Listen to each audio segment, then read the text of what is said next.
السلام علیکم، ABN news کے ساتھ میں ہوں فاطمہ توصیف۔ ہیڈ لائنز آپ نے جانی۔ سب سے پہلے بات کریں غیر ملکی ایئر لائن کی پرواز کا طیارہ لبنان میں پھنسے پاکستانیوں کو لے کر کراچی پہنچ گیا۔ لبنان میں پھنسے پاکستانی وطن واپس پہنچ گئے۔ دفتر خارجہ کے مطابق پرواز میں موجود 67 پاکستانی لبنان سے بذریعہ سڑک دمشق پہنچے، جبکہ شام سے 4 دیگر پاکستانی بھی خصوصی پرواز کے ذریعے پاکستان پہنچے ہیں۔ شام کی ایئر لائن 71 پاکستانیوں کو لے کر کراچی پہنچ گئی۔ لبنان سے 67 اور شام سے 4 پاکستانی وطن پہنچے۔ ایئرپورٹ پر گورنر سندھ کامران ٹیسوری، وفاقی وزیر خالد مقبول صدیقی اور صوبائی وزیر جام اکرام اللہ نے پاکستانیوں کا استقبال کیا۔ گورنر سندھ نے کہا سفارت خانوں کے بروقت اقدام نے پاکستانیوں کی فوری واپسی میں کردار ادا کیا۔ اسرائیل نے جنگ فلسطین سے لبنان تک پھیلا دی مگر دنیا خاموش ہے۔ آپ کو بتائیں کہ ایئرپورٹ پر گورنر سندھ وفاقی وزیر خالد مقبول صدیقی نے پاکستانیوں کا استقبال کیا۔ لبنان سے 67 اور شام سے 4 پاکستانی وطن واپس پہنچ گئے۔ کراچی لبنان میں پھنسے پاکستانی وطن واپس پہنچ گئے ہیں۔ شام کی ایئر لائن 71 پاکستانیوں کو لے کر کراچی پہنچی ہے اور ایئرپورٹ پر گورنر سندھ وفاقی وزیر خالد مقبول صدیقی نے پاکستانیوں کا استقبال کیا۔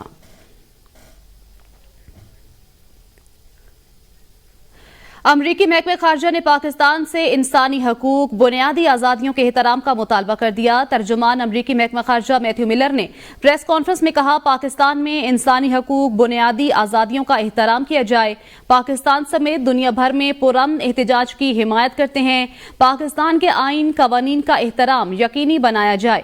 ان کا کہنا تھا مظاہرین سے مطالبہ کرتے ہیں کہ وہ بھی پرامن طریقے سے مظاہرہ کریں، تشدد سے باز رہیں، امن و امان کو برقرار رکھنے کے لیے کام کریں۔ میتھیو ملر نے کراچی میں بم دھماکے کی بھی مذمت کی۔ انہوں نے کہا کراچی میں ایئرپورٹ کے قریب ہونے والے حملے کی مذمت کرتے ہیں، دہشت گردی سے متاثر ہونے والوں سے تعزیت کرتے ہیں۔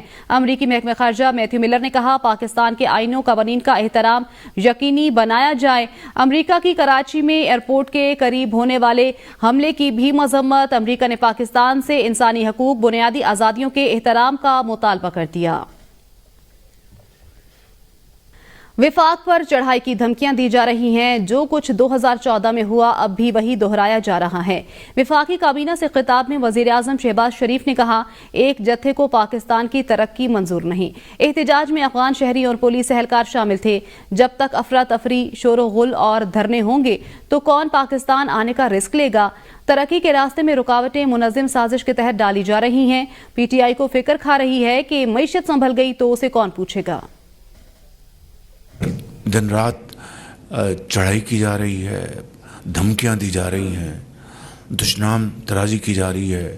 KP سے وزیر اعلیٰ کی سربراہی میں جو اٹک میں میدان اپنا لگا ہوا تھا، فائرنگ کی کہ ان کے جلوس میں افغان تھے شہری، ان کے جلوس میں سرکاری پولیس کے لوگ تھے اور دوسرے اہلکار تھے۔ جتھا ہے اس کو یہ منظور نہیں کہ پاکستان ترقی کرے، غریب کی حالت سنور سکے، مہنگائی کا بوجھ کم ہو۔ ان کو دن رات یہ غم کھائے جا رہا ہے اور وہ اس میں بالکل لوٹ پوٹ ہے کہ بھئی اگر اکانومی سنبھل گئی، معیشت اگر پاؤں پہ کھڑی ہو گئی تو پھر ہمیں کون پوچھے گا؟ IG اسلام آباد کو نہیں ہٹایا گیا تو ہٹانے کے لیے اسلام آباد میں آئیں گے۔ وزیر اعلیٰ خیبر پختونخوا علی امین گنڈاپور کی IG اسلام آباد کو ہٹانے کی وارننگ۔ کہا جلسہ کرنے کی اجازت نہیں ملی اس لیے احتجاج پر مجبور ہوئے۔ ہمارے لوگ جبر کا ڈٹ کر مقابلہ کرتے رہے۔ ہمارے کارکنوں کے جذبے سے حکومت کی ٹانگیں کانپ رہی ہیں۔ پولیس اور رینجرز نے KP ہاؤس پر دھاوا بولا۔ خیبر پختونخوا پولیس کے اہلکاروں پر تشدد کیا گیا۔ بانی PTI نے ہمیشہ پرامن سیاست کی۔ IG پولیس اسلام آباد کو لیڈ کر رہا تھا، پسٹل اس کے ہاتھ میں تھا اور پولیس والوں کو مرنا شروع کر دیا کھلم کھلا۔ جو ورکر وہاں پہ تھے، جو لوگ وہاں پہ تھے، آنسو گیس، ہوائی فائرنگ، مار کوٹ کہ اگر تم نے اس IG اسلام آباد کو نہ ہٹایا تو اگلی دفعہ اس IG کو ہٹوانے کے لیے ہم تمہارے پہ دعویٰ بولیں گے۔ اس نے صوبے پہ حملہ کیا ہے۔ اگر یہ وفاق صوبے پہ حملہ کرنے والے کو رکھتی ہے، مطلب ہے کہ یہ حملہ وفاق نے کیا ہے ہمارے اوپر۔ تیار رہے، پھر آ رہے ہیں۔ وہ نواز شریف 3 دفعہ وزیر اعظم بنا ہوا ہے، آج بازار میں گھوم نہیں سکتا۔ وہ زرداری جو اتنا پیسہ کما چکا ہے آج اس کی نسل ختم ہو چکی ہے۔ کسی کی بد دعا آپ کا وہ حال کر سکتی ہے کہ کرسیاں اور یہ جہان بھی آپ کا تباہ اور وہ جہان آپ سوچیں آپ کا کیا ہوگا. جب کے پی ہاؤس سے نکلا تو میرے پاس نہ موبائل تھا نہ جیب میں 1 روپیہ. جب کے پی ہاؤس پر دھاوا بولا گیا تو کے پی ہاؤس کے سامنے جو پکٹس بنی ہوئی ہیں میں وہاں جا کر بیٹھ گیا. میں 4 گھنٹے وہاں پر رہا. 4 گھنٹے بعد گاڑی کا بندوبست ہوا. گاڑی کے پی ہاؤس اسلام آباد کی سرکاری گاڑی تھی. اسلام آباد سے نکلے تو اپنے صوبے کے ایک ضلع کے ڈی پی او کے گھر پہنچا. ڈی پی او نے کہا وہ مجھے پشاور پہنچانے کی ضمانت نہیں دے سکتا کیونکہ اس کو نوکری سے نکالے جانے کا خوف تھا. پھر وہاں سے نکل کر کہیں نہیں رکا اور سیدھا پشاور پہنچا. مجھے پیچھے والے راستے سے نکال کے سامنے جو پکٹس بنی ہوئی ہیں ایک پکٹ کے اوپر جا کے میں اوپر بیٹھ گیا. 4 گھنٹے میں وہاں پہ رہا. اس پکٹ میں میرے ساتھ ایک میرا گارڈ سمی نام کا وہ بھی تھا. تو انہوں نے کہا تمام گاڑیاں سرکاری اور آپ کی ذاتی توڑی جا چکی ہیں, کوئی گاڑی بھی اس وقت اویلیبل نہیں ہے, اور سارے پولیس والے جو ہے ہمارے وہ سارے کے سارے انڈر کسٹڈی ہیں اس وقت. ان سب کو انہوں نے وہاں پہ اریسٹ کر کے رہنما بنایا ہوا ہے including by C S O. ٹھیک ہے, اب تیز بارش شروع تھی. پوری لائن میں ایسے رینجر کے سارے ڈالے اور ایسے ساری کی ساری پولیس کے ڈالے. میں نے اس پکٹ سے جمپ کیا. میں چلتا ہوا اپنے بیڈ پہ گیا. میں ان کو نظر نہیں آیا. اب اس وقت میرے پاس نہ موبائل ہے نہ میری جیب میں 1 روپیہ ہے.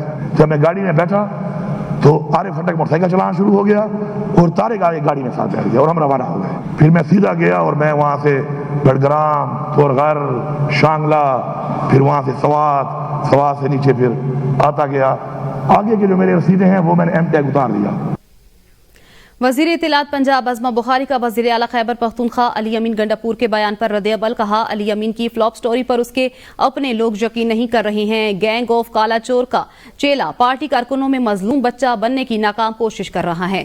وزیر اطلاعات پنجاب کا کہنا ہے نواز شریف کے بوجھ میں جلتے آپ کا لیڈر اڈیالہ جیل میں پہنچ گیا. نواز شریف پاکستان اور قوم کی بات کرنے والے قومی لیڈر ہیں. آپ لوگ کنویں کے مینڈک ہیں, اس سے باہر نہیں نکلنا چاہتے. جانوروں کی جگہ مویشی منڈیاں ہوتی ہیں, اسمبلیاں نہیں. ہر ہفتے پنجاب اور وفاق پر چڑھائی کرنے کی بجائے اپنے صوبے کی عوام پر رحم کھائیں. اگر صوبہ چلانے کے قابل نہیں تو پختونخوا کی جان چھوڑیں. خیبر پختونخوا اسمبلی اجلاس میں ہنگامہ آرائی. ارکان کے درمیان تلخ کلامی کے بعد لاتوں اور مکوں کا آزادانہ استعمال کیا گیا. اپوزیشن ارکان نے اسپیکر سے بات کرنے کا وقت مانگا تھا. بات کرنے کا موقع نہ ملنے پر تلخ کلامی ہوئی جو ہاتھا پائی تک جا پہنچی. تحریک انصاف کے نیک محمد اور تحریک انصاف پارلیمنٹیرین کے اقبال وزیر آپس میں گتھم گتھا ہو گئے.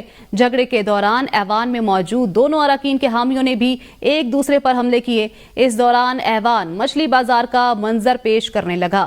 سیکیورٹی اہلکاروں کو بھی طلب کیا گیا. صوبائی وزراء اپوزیشن اراکین کو منانے اپوزیشن بینچوں پر آئے جس کے بعد حالات نارمل ہوئے, جبکہ گتھم گتھا ہونے والے دونوں ایم پی ایز کو ایوان سے باہر لے جایا گیا.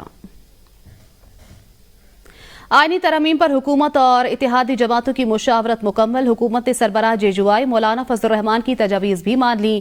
آئینی ترامیم کے لیے قومی اسمبلی کا اجلاس بلانے کا فیصلہ. قومی اسمبلی کا اجلاس شنگھائی تعاون کانفرنس کے بعد 17 یا 18 اکتوبر کو بلایا جائے گا. مولانا فضل الرحمان آئینی ترامیم پر اپنا مسودہ 2 سے 3 روز میں حکومتی ٹیم کے حوالے کریں گے. پیپلز پارٹی اور نون لیگ کی قانونی ٹیم اپنا مسودہ جیجوائی فیس سے شیئر کرے گی. مولانا فضل الرحمان نے آئینی عدالت کے قیام پر مشروط رضامندی ظاہر کی ہے. پاکستان بار کونسل نے آئینی عدالت کے قیام پر اتفاق رائے کر لیا. اپنی تحریری تجاویز وفاقی حکومت کو بھجوا دی. پاکستان بار کونسل نے تحریری تجاویز میں کہا ہے کہ آرٹیکل 175 کے تحت جوڈیشل کمیشن کے ممبران میں ہائی کورٹ کے ججز کی تعیناتی کے لیے چیف جسٹس, متعلقہ ہائی کورٹ, سینئر جج ہائی کورٹ, صوبائی وزیر قانون اور صوبائی بار کے نمائندے کو شامل کیا جائے. چیف جسٹس پاکستان اور ہائی کورٹ کے چیف جسٹس کے لیے 3 سینئر ججز کے ناموں پر غور کیا جائے. وفاقی آئینی عدالت کے سربراہ کا تقرر 3 سال, ریٹائرمنٹ کی عمر 68 سال کی جائے. ہائی کورٹ میں جج کی تعیناتی کی عمر کی شرط 45 سال رکھی جائے. آرٹیکل 215 سے متعلق مجوزہ ترمیم کو مسودے سے حذف کیا جائے.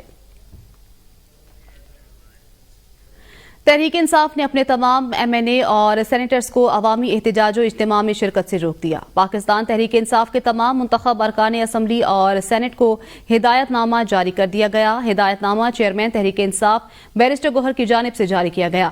منتخب ارکان اسمبلی کسی بھی سیاسی اجتماع, جلسے یا ریلی میں تاحکم ثانی شرکت نہیں کریں گے.